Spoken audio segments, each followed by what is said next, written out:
Welcome back to Mad Hatter's Civil War history. In today's episode, we focus on another understudied battle of the American Civil War, the Battle of Gaines' Mill. The Battle of Gaines' Mill, also known as the Battle of the Chickahominy River, took place on June 27, 1862, in Hanover County, Virginia. It was the third of the 7 days battle, which collectively decided the outcome of the Union's Peninsula Campaign during the American Civil War. The battle was an engagement between the Confederate Army, led by General Robert E. Lee, and the Union Army, commanded by Major General George B. McClellan. The Union forces, under the immediate command of Brigadier General Fitz Porter, had established a strong defensive line behind Boatswain's Swamp on the northern side of the Chickahominy River. General Lee, seeking to take the initiative and relieve the pressure on Richmond, launched the largest Confederate attack of the war thus far, involving approximately 57,000 men in 6 divisions.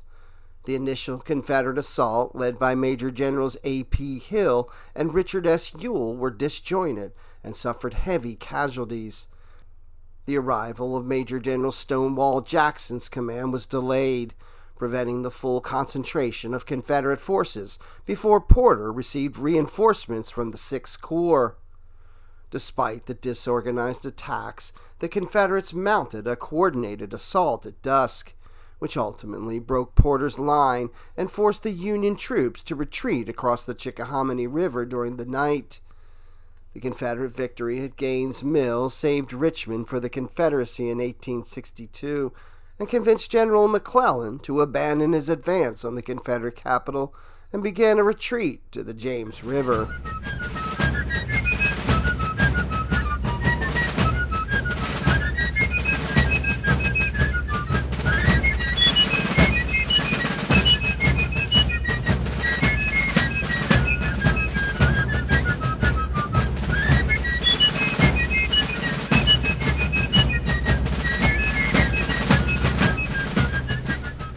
With just an hour of daylight remaining on the smoke-shrouded battlefield near Gaines' Mill, 6 miles northeast of Richmond, Virginia, Confederate General Robert E. Lee sought out one of his most promising officers, Brigadier General John Bell Hood. The commander of the Army of Northern Virginia's troops had been launching uncoordinated attacks throughout June 27, 1862, against Union works on the slopes of East Botswan Creek without making a dent in the enemy's line. There was only time for one more attack. As the sun dipped low in the sky, Lee had finally managed to gather all his forces for a general attack along a 2.5-mile front. He remained confident that he could turn the potential defeat into victory, and he wanted Hood's Texas Brigade to spearhead the assault. Lee told Hood what he needed, omitting none of the difficulties the previous attackers had encountered. "This must be done," Lee told Hood. "Can you break this line?" When the young brigadier replied that he would try, Lee turned to ride away and said, "May God be with you." Hood's 5 regiments were about to charge across the swamp and into history. After an almost uninterrupted 4-month string of Union successes in early 1862 put the very survival of the Southern Confederacy in jeopardy, Major General George McClellan, the commander of the Army of the Potomac, advanced up the Virginia Peninsula and by mid-June had 5 Union infantry corps deployed on the eastern outskirts of Richmond, 1 on the north side of the rain-swollen Chickahominy River, and 4 on the south side. Little Mac's intention was to advance just a bit farther westward and capture Old Tavern on the 9-mile road, entrench, and deploy his siege guns to pound the city into rubble. His siege train included enormous 13-inch sea mortars. The rebellion would be brought to an early end with minimal Union casualties. Lee, who had assumed command after Major General Joseph Johnson was wounded on May 31st at the Battle of Seven Pines, had managed in a matter of weeks to concentrate his forces and improve Richmond's defenses somewhat, but knew he could not defeat McClellan's 94,000 entrenched troops. Lee devised an elaborate strategy to drive the enemy hosts from the outskirts of the capital, destroy it, and revive his country's sagging fortunes. He would shatter the isolated Federal right flank north of the Chickahominy, held by the 27,000-man 5th Corps, commanded by Major General Fitz Porter, and threaten the Army of the Potomac's line of supply, which ran to the White House landing on the Pamunkey River. When McClellan evacuated his works east of Richmond to protect his vital supply base, the Confederates would catch his huge main force in the open and destroy it as well. After Major General Thomas J. Stonewall Jackson returned to the Richmond area from the Shenandoah Valley with his reinforced corps, Lee planned to concentrate the bulk of his army, 6 divisions totaling approximately 60,000 men, on the Chickahomony's north bank early on June 26th. Old Jack already sent Brigadier General James Ewell Brown Stewart on a cavalry reconnaissance to locate McClellan's right flank. Jeb reported that it did not extend beyond the headwaters of Beaver Dam Creek and was unanchored. Sending the majority of the Confederate troops into battle north of the Chickahominy River would leave fewer than 25,000 Confederates, many of whom were green recruits, south of the river under Major General John Magruder and Major General Benjamin Huger, where they would be holding a position opposite McClellan's main body of 67,000 men. If McClellan figured out Lee's intention and showed some initiative, he could try to fight his way through Magruder and Huger into Richmond. But Lee had a good measure of his opponent, and he doubted McClellan would seize such an opportunity. The key to Lee's plan was maneuver.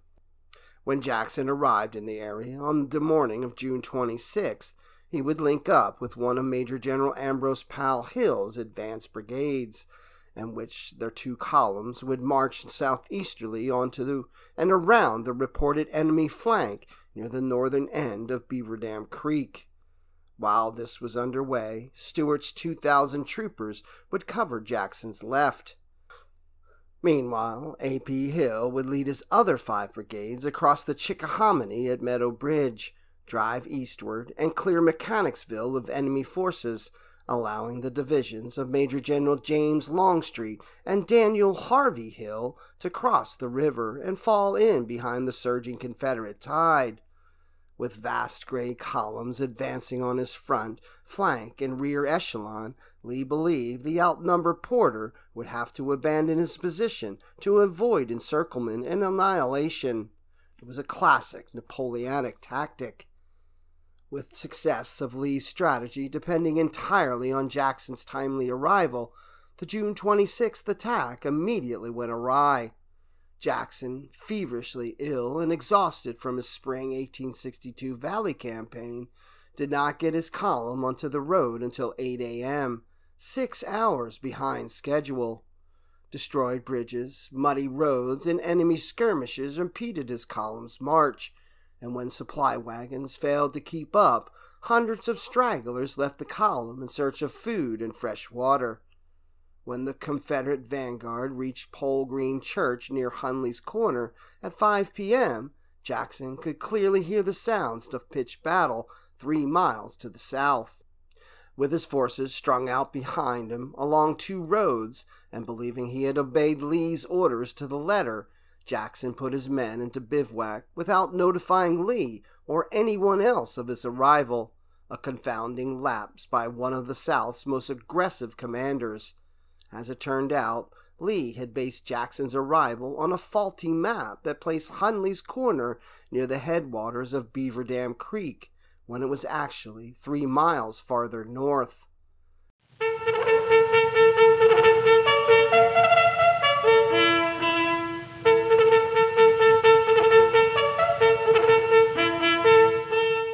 In the meantime, A.P. Hill had crossed the Chickahominy that afternoon and initiated Lee's attack on his own.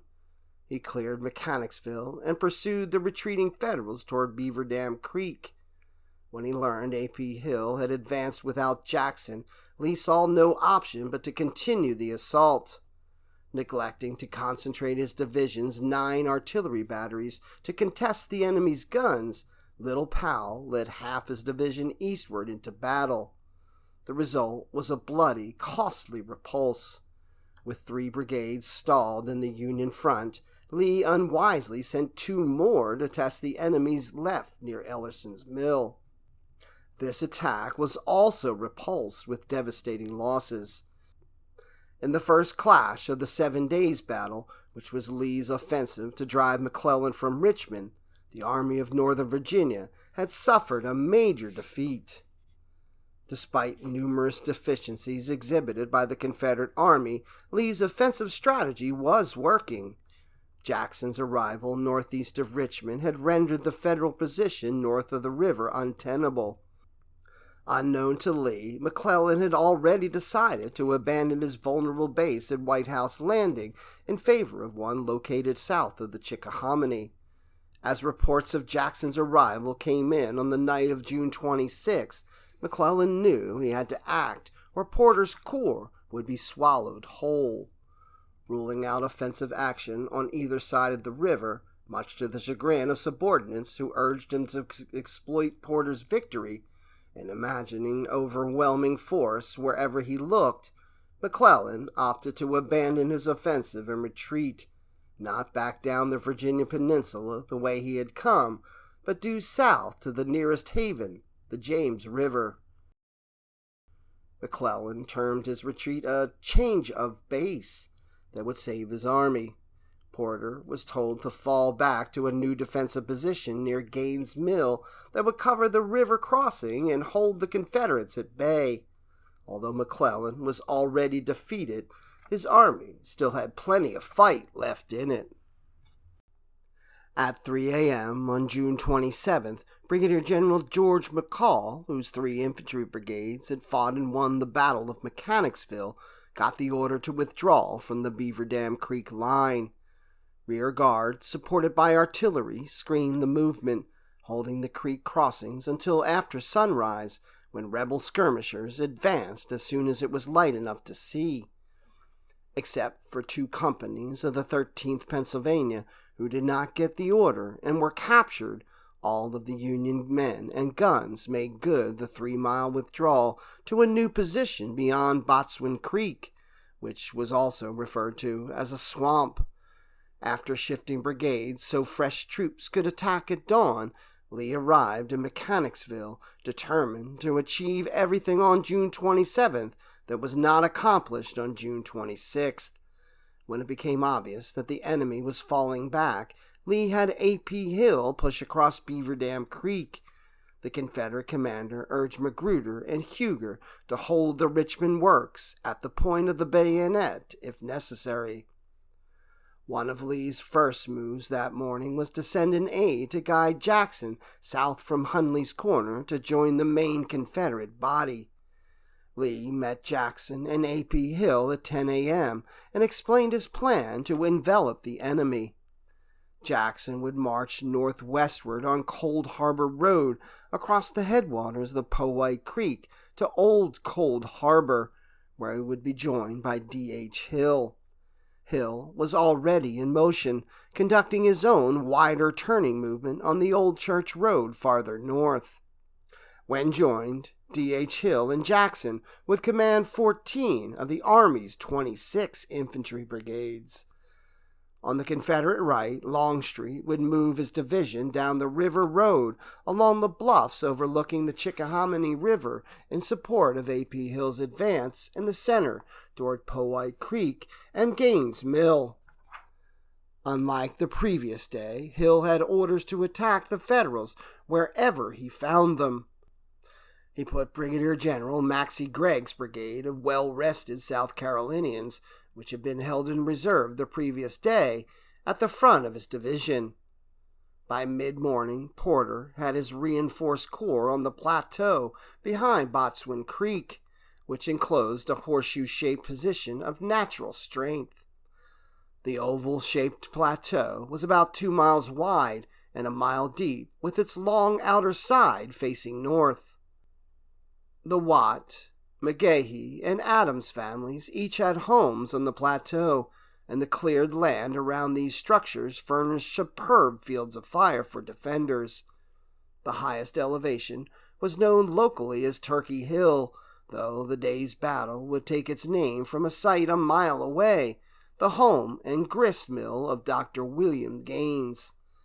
The doctor was the area's largest landowner and was renowned for his support of the rebellion. Union troops had been camped on his land for several months and had, over his protest, buried a number of the fever-stricken dead on the property. Gaines had defiantly announced he would dig up the bodies and feed them to his hogs after the Yankees were driven away. Rising at the northeast corner of the plateau and curving around its northern and western sides before emptying into the Chickahominy River, Botswan Creek was a sluggish little stream, its banks and bottomlands heavily overgrown with trees and underbrush. The ground to the north and west was largely open and under cultivation and sloped down to the swampy bottomland. Porter arranged his corps in a crescent-shaped line almost 2 miles long, facing north and west. Brigadier General George Morrell's division covered the left flank on Turkey Hill, and Brigadier General George Sykes' division held the right flank. Morrell's position was nearly impregnable. The Yankees were posted in a first line on the eastern edge of the bottomland and in a second line halfway up the hillside. McCall's division was deployed in a third line along the crest of the plateau as the reserve.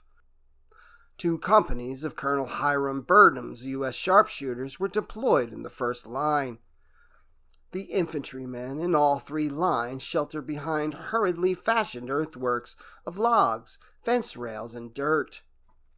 Believing he was not strong enough to extend his line back to the Chickahominy River on his right, Porter relied on the boggy, broken ground there to discourage a turning movement.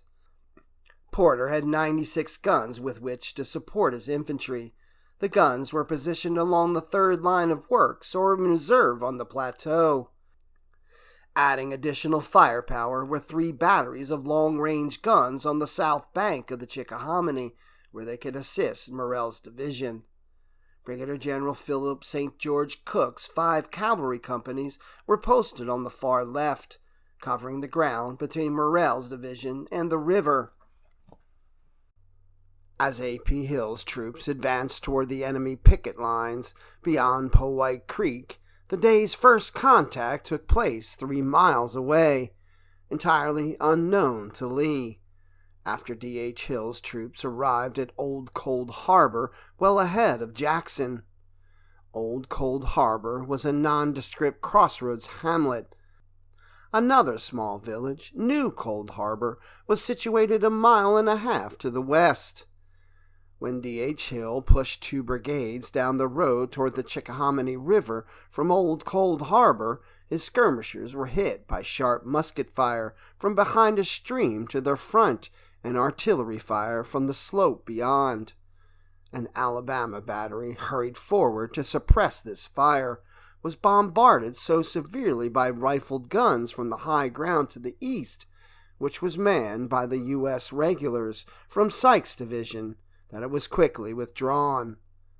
He realized he had met far heavier resistance than was expected, and also seemed to be facing the enemy's front rather than his flank.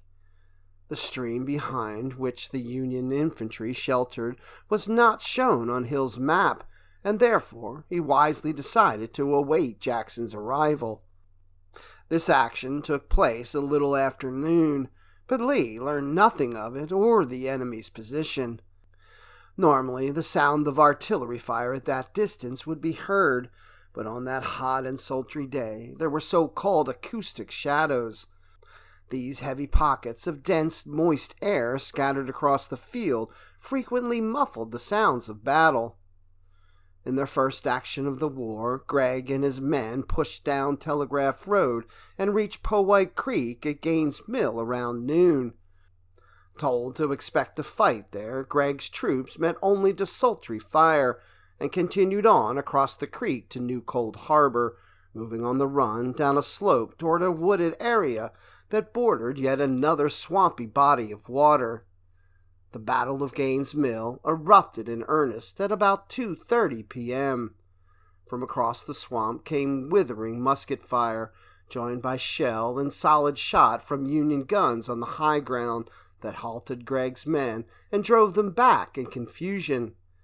After Gregg rallied his shaken regiments and reported back to A.P. Hill that he had made contact with the enemy, Hill and Lee rode up for a look. Lee quickly realized the Federals had taken their stand, not behind Powhite Creek as he expected, but in a far more imposing position behind a creek that did not appear on his maps. Furthermore, the enemy was facing north as well as west, and appeared to be in great force. Believing Jackson and D.H. Hill would soon be adding their weight to the contest, Lee told Gregg to hold his position until the rest of the division came up to renew the assault. After the brigades of Brigadier Generals Lawrence Brants, Dorsey Pender, Joseph Anderson, Charles Field, and James Archer formed on Gregg's right, the Confederate battle line stretched for almost a mile. Once again, the attackers failed to mass their guns for concentrated fire, and both the gunners and infantrymen would suffer as a result. Most of A.P. Hill's men would have at least a quarter of a mile of open ground to cross before they reached Botswan Creek. From his command post at the Watt Home on Turkey Hill, Porter observed Hill's brigades deploying for battle in rising dust clouds off to his left along the river road, and signaled a request for reinforcements to Army headquarters. Brigadier General Henry Slocum's division had been designated to serve as reinforcements if necessary. McClellan, coordinating his army efforts by telegraph from his headquarters south of the river, and thus not personally directing any of the actual fighting, relayed the request to the Sixth Corps, and Slocum's division tramped across the river at Alexander's Bridge. A.P. Hill ordered his 12,000-man division to advance at 2:30 p.m.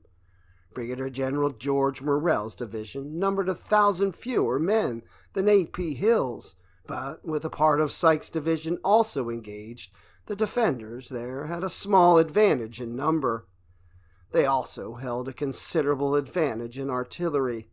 They had 3 batteries positioned on the plateau's lower slopes to thwart Hill's attack, in addition to those packed tightly on the crest. The Confederate gunners made little impression on this formidable array. When Captain D.G. McIntosh's P.D. artillery came onto the field, dust and smoke so obscured the swamp and surrounding hills that McIntosh could not tell friend from foe, and ceased firing after just 3 rounds. Gregg's attackers, after forcing a lodgment in the center of the Union line, where the divisions of Morrell and Sykes met, were soon engaged in fierce fighting. The 1st South Carolina Rifles charged with fixed bayonets against a Union battery and clashed with its supporting infantry, the 5th New York Zouaves, and after hand-to-hand fighting were forced back with a loss of 309 men killed or wounded. The rest of Gregg's brigade fared little better. Branch's brigade, which, like Gregg's, had not seen action the previous day, was badly battered during the 2-hour assault and lost 401 men. Berdan's sharpshooters in particular contributed to the heavy toll. Posted as skirmishers, they moved from tree to tree along the swamp's eastern edge, feeding cartridges into their sharp breech-loading rifles and firing from ranges as short as 40 yards. None of Hill's brigades, except Gregg's, gained even a toehold beyond Botswan Creek. Anderson's brigade launched 3 spirited but unsuccessful charges, whilst Field's became so entangled in the swampy undergrowth that his second line poured volleys of friendly fire into the men in the first rank, forcing the colonel of the 47th Virginia to order his men to fall flat to avoid fire coming from both front and back. In 2 hours, A.P. Hill's division suffered more than 2,000 casualties while fighting unsupported. Captain William Biddle of McClellan's staff arrived at Turkey Hill about this time and found Porter calmly sitting atop his horse behind a strip of woods overlooking the Union left, while a tide of wounded men streamed past and shells exploded all around. The staff officer asked him if he had a message for headquarters. "You can see for yourself, Captain," said Porter. "We're holding them, but it's getting hotter and hotter." At that moment, the vanguard of Slocum's division arrived from the river crossing, raising Porter's numbers to 36,400, and he rode off to plug reinforcements into the line. In the meantime, Jackson was struggling to bring his forces to bear where Lee wanted them. He had obtained a guide that morning after meeting with Lee, but neglected to offer precise directions as to how he wanted to reach Old Cold Harbor. The guide took the shortest and most direct route, one that led past Gaines' Mill. When Jackson realized he was not arriving on the enemy's right flank as Lee wanted, he ordered the column to turn around and countermarch to Cold Harbor Road, delaying the Valley's forces' arrival in the field for almost 2 hours. Major General Richard Ewell, in Jackson's van, was the first to reach Old Cold Harbor, where he found Lee's aide, Lieutenant Colonel Walter Taylor, anxiously awaiting him. Worried Porter would mount a countercharge against A.P. Hill's battered division, Lee had dispatched Taylor to find any of Jackson's units and get them into battle as soon as possible. At the same time, Lee told Longstreet on the right to make at least a diversion in support of A.P. Hill. It was almost 4 p.m. when Lee met Ewell on Telegraph Road and told him to attack with the 3 brigades against the Union center, where Gregg and Branch had been beaten back. Lee also sent one of Ewell's aides to locate the rest of Jackson's corps and get them to the field as well. Ewell sent in his lead brigade, the Louisiana Tigers under Colonel Isaac Seymour, without waiting for the rest of his division. After Seymour was killed, his troops became confused in the boggy thickets of the creek. Command devolved to Major Robideau Wheat, the commander of the 1st Louisiana Special Battalion, who was mortally wounded. The Tigers wavered and then fled to the rear. Ewell's next brigade, under Brigadier General Isaac Tremble, attacked in a piecemeal fashion with just 2 of his regiments, the 15th Alabama and the 21st Georgia. "Boys, you were mighty good, but that's hell in there," a retreating Louisianan warned them as both regiments charged into murderous rifle and cannon fire without hesitation.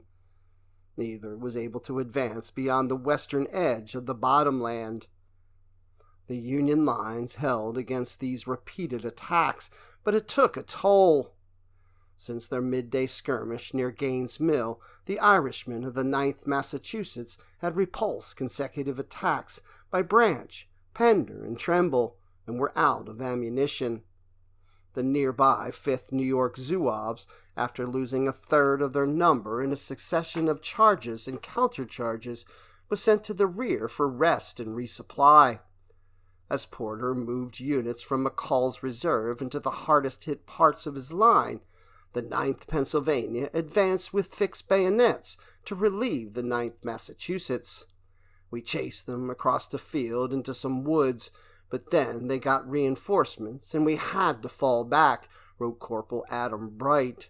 3 times we reformed our lines and charged them, but could not get them out of the woods.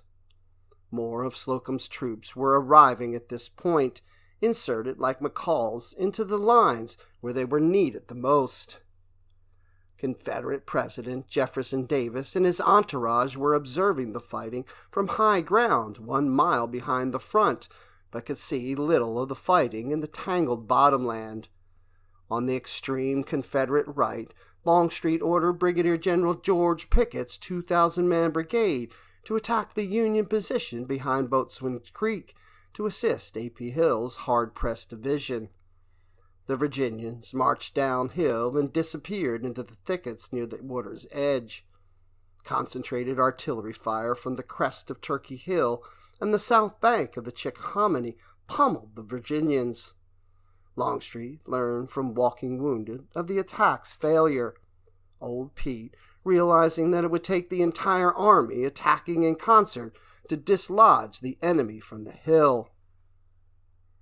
Though the attacks of A.P. Hill, Ewell, and Longstreet had been repulsed, Porter was growing more anxious by the minute. By 5 p.m., his men were exhausted, dehydrated, low on ammunition, and their weapons fouled. "I am pressed hard, very hard," he informed headquarters. "About every regiment I have has been in action, and unless reinforced, I am afraid I shall be driven from my position." Having made no contingency plans for such a situation, McClellan sent no immediate reinforcements, but instead merely asked his subordinates if they had any troops to spare. McClellan finally dispatched 2 of Major General Edwin Sumner's brigades. Due to their location, it would be almost 3 hours before they arrived. Jackson had finally arrived at Old Cold Harbor, and, at last cognizant of the situation and the enemy's disposition, was trying to get his remaining forces into the fray. These were the divisions of Brigadier General William H.C. Whiting and Brigadier General Charles Widener, at that point stretched out for several miles along Cold Harbor Road. Rather than sending his ailing chief of staff, Major Robert Dabney, to guide these units into position, Jackson gave hurried, complicated verbal orders to another aide, his quartermaster, Major John Harmon. The 2 fresh divisions were to move into line in echelon between D.H. Hill and Ewell. If that failed, they were to move toward the sound of the heaviest firing. Knowing little of tactics, Harmon became hopelessly confused when he attempted to relay Jackson's instructions to Whiting and Widener, after which the puzzled generals remained stationary for another precious hour. As the roar of gunfire intensified all along the front, Dabney realized what had taken place and rode over and conveyed the correct orders. One after another, 6 more Confederate brigades finally began moving into line. Some of the brigades had 2 miles to march, and others encountered further confusion when they neared the front, but, with the daylight beginning to fade, overriding everything else was a sense of urgency. After Jackson met briefly with Lee on Telegraph Road, he rode back to his units and dispatched couriers to 2 of his brigadiers. "Telling them this affair must hang in suspense no longer," said Jackson. "Sweep the field with the bayonet." But getting these scattered units into position in the woods and marshes was a painfully slow and difficult process. As a result, 2 of Widener's brigades ended up in reserve behind Longstreet's division on the far right, a mile from the rest of Widener's men. Whiting commanded the brigades of Hood and Colonel Evander Law. As he marched the 2 brigades toward the sound of the heaviest firing, Whiting had allowed them to drift to the right. They went into action on Longstreet's left, under that officer's direction.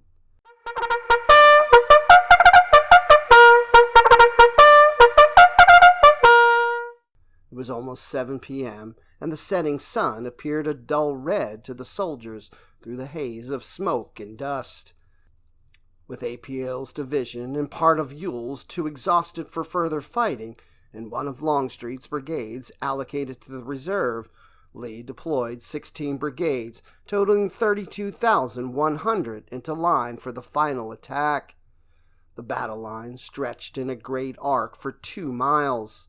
On the right, the soldiers faced east, and on the left they faced south. With McCall's and Slocum's divisions fully engaged, Porter's strength was approximately 34,000 men, even though many of the men in the front-line divisions of Morrell and Sykes were worn out after hours of heavy fighting. Moreover, a number of McCall's and Slocum's regiments had been put into the line haphazardly, which was apt to lead to significant confusion as the attack went forward. After Lee ordered his entire line forward, the climax of the Battle of Gaines' Mill turned into a confused melee. D.H. Hill faced a daunting task on the Confederate left. The slope to the crest of the hill was 400 yards long. The stretch of the hillside was entirely open, and the Federals had placed a battery near the McClellan home to contest any advance with enfilading fire. D.H. Hill's 5 brigades went in and quickly became entangled in the swamp, emerging from the woods and marshes piled one behind the other. One regiment, the 27th North Carolina, suffered heavy casualties in a vain effort to seize the battery's guns. Struggling mightily toward the crest of the hill, the bulk of Hill's division engaged in savage fighting with Sykes' regulars in an orchard near the McClellan home that became a bloody battlefield. Every post, bush, and tree now covers a man who is blazing away as fast as he can, wrote Sergeant Thomas Evans of the 12th U.S. Infantry. Column after column of the enemy melts away like smoke, but is quickly reformed and again rushes on. Successive waves of Confederates rushed the Yankee line. Brigadier General Alexander Lawton's 3,600-man brigade eagerly advanced into their first fight of the war against the Union center. The Stonewall Brigade of Widener's division pushed into line on Lawton's left next to D.H. Hill, joined by a fresh brigade from Ewell's division and Tremble's Reformed Brigade. On the Confederate right, Longstreet's division faced the most difficult terrain and heaviest cannon fire of any attacking unit. His men had also crossed almost a quarter of a mile of open ground to reach the swamp and the first line of enemy works. Up to the crest of the hill he went at a double quick, but when we came into view on the top of the ridge, we met such a perfect storm of lead right in our faces that the whole brigade literally staggered backwards several paces as though pushed by a tornado, wrote Corporal Edmund Patterson of the 9th Alabama. Whiting's 2-brigade division, which numbered fewer than 8,000 men, moved into position and constituted what amounted to the left wing of Longstreet's assault. Hood's Texas Brigade comprised the 1st Texas, 4th Texas, 5th Texas, and 18th Georgia, and the South Carolina Legion. After observing the fierce resistance offered by the well-posted Union defenders, Whiting realized that if the attack was to succeed, then Law's and Hood's brigade would have to advance without pausing to fire, cover the open ground down the swamp as swiftly as possible without losing order, and punch through the Yankee line.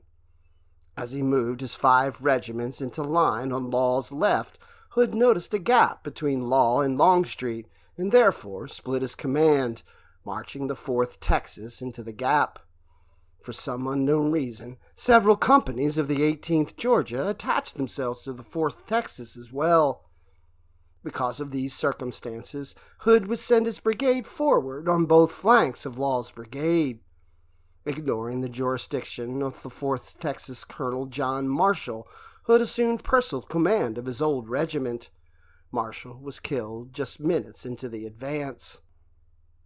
With Hood leading the advance on foot, more than 500 men of the 4th Texas and 18th Georgia stepped off. The field to their front was littered with dead and wounded comrades, smashed artillery caissons and carriages, stricken horses, and broken ammunition wagons. Law's and Longstreet's men kept pace alongside. They held their fire and tried to make as little noise as possible. As soon as the masked batteries on Turkey Hill tore holes into the gray line, the number of dead and wounded mounted rapidly. Hood seemed to be everywhere at once. He urged men forward, shouted for them to close on the colors, and ordered them to continue to hold their fire. As the range closed to 300 yards, fire from Berdan's sharpshooters and Brigadier General John Martindale's and Brigadier General Charles Griffin's front-line troops exacted a horrendous toll. Hood's men fell by the score, but the survivors closed ranks and pushed on. About 150 yards from the swamp, Hood's companies passed through a line of Confederates who were hugging the ground and ignoring the entreaties of their young lieutenants to advance. Disregarding the pleas of these demoralized men to turn back, Hood's troops reached the top of a ridge that led down to the swamp, the ridge marking the farthest advance of A.P. Hill's men. As Hood's soldiers pushed over the rise and started down the slope toward the swamp, sheets of flame erupted from the Union works to their front. The fire of the enemy was poured into us with increasing fury, cutting down our ranks like wheat in a harvest, wrote Private William R. Hamby of the 4th Texas. Law and Hood would lose a total of 1,018 men this day, most of them during the sprint to the water's edge.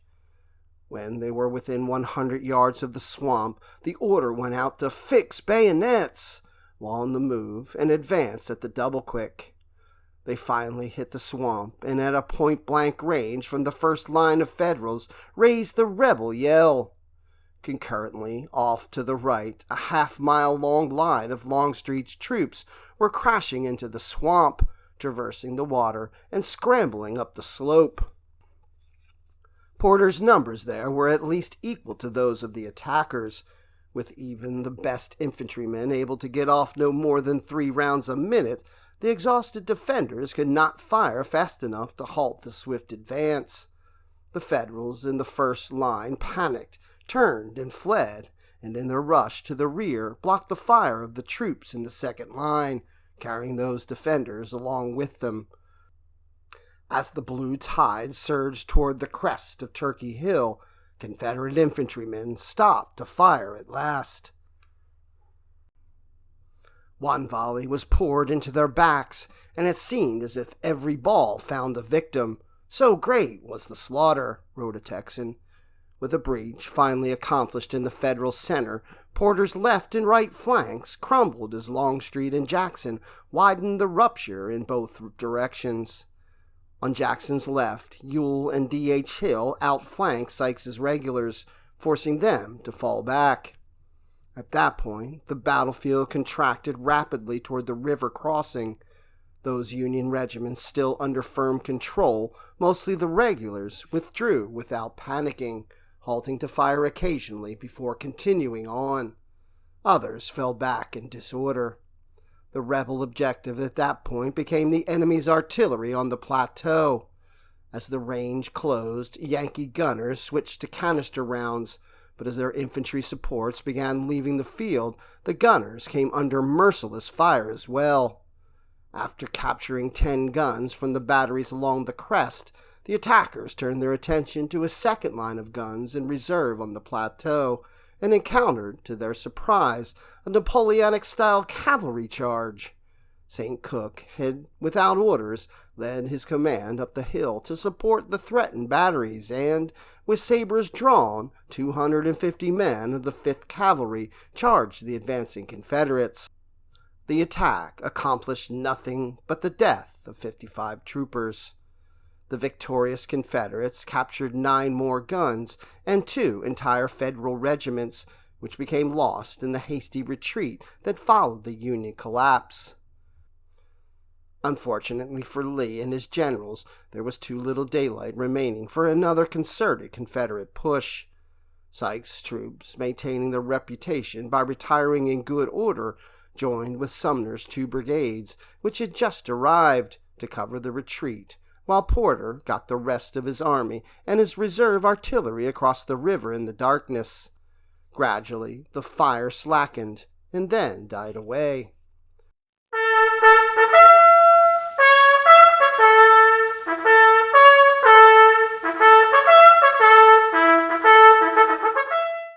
Lee sent a message to Jefferson Davis that the Army of Northern Virginia had gained its first victory, but the victory had come at a dreadful cost.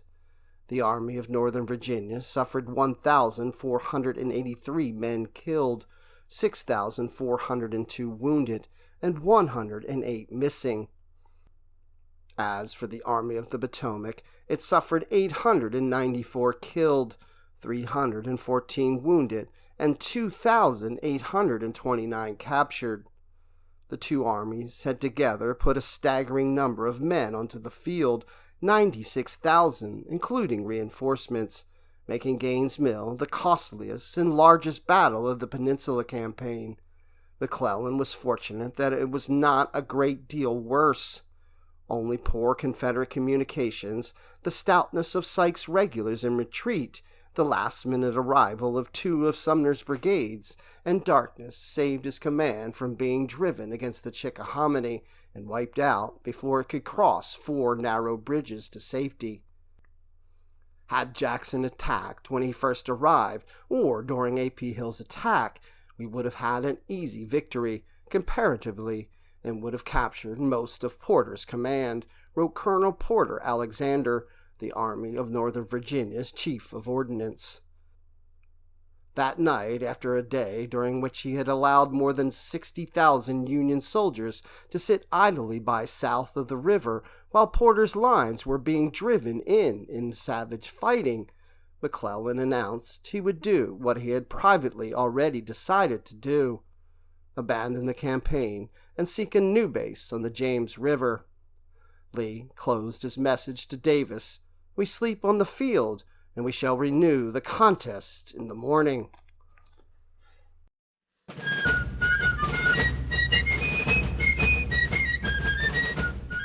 Thanks for watching this episode of Mad Hatter's Civil War History. Like, follow, and click the bell for notifications to ensure you see all of the latest content. As always, let me know if there's any other important events of the American Civil War you would like me to address.